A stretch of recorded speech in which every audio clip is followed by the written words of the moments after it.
Episode 4. A Personal Offering, Not Public Worship. Main verse, 1 Corinthians 16:2. How far will tradition go to twist a simple act of charity into a new day of worship? Welcome to the deception of 1 Corinthians 16:2. Let's read it. Upon the first day of the week, let every one of you lay by him in store, as God hath prospered him, that there be no gatherings when I come. Sunday defenders leap on this verse and say, look, they took up offerings on Sunday, proof of early church worship. But let's slow down and examine every word. Paul is instructing believers to set aside money, personally, privately, at home.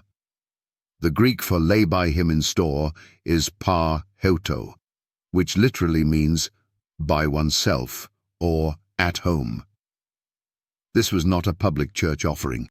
This was not a church service. This was not a tithe. This was a private saving of money for a future donation to the poor in Jerusalem. And why did Paul choose the first day? Because the Sabbath had just ended. People had resumed their business. It was the perfect time to review one's income and put something aside for the collection. Paul even said that there be no gatherings when I come. He didn't want a chaotic scramble. He wanted everyone to have their money ready in advance, stored at home, not collected in a church.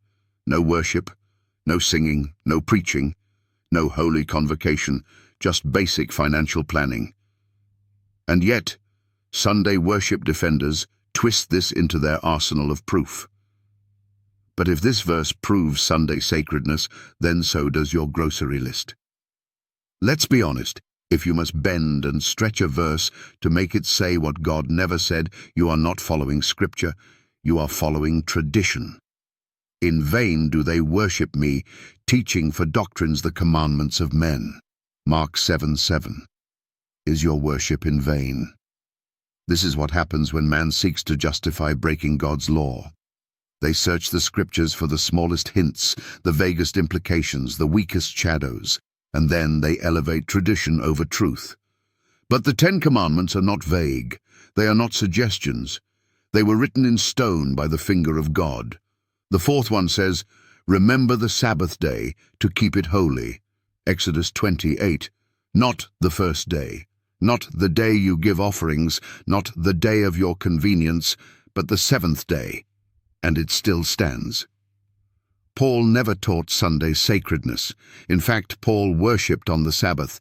And Paul, as his manner was, went in unto them, and 3 Sabbath days reasoned with them out of the Scriptures. Acts 17:2.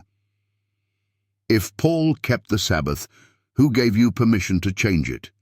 Was it the apostles? No. Was it Jesus? Never. Was it God?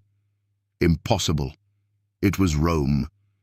And if you continue to justify your Sunday worship with 1 Corinthians 16:2, after knowing the truth, you are building your salvation on a lie. Hebrews 10:26 warns, if we sin willfully, after that we have received the knowledge of the truth, there remaineth no more sacrifice for sins. You now know the truth. Sunday is not holy. The Sabbath is not abolished. And the offering of 1 Corinthians 16 was not a church service. Will you continue to follow the crowd to destruction? Or will you step out and obey the living God?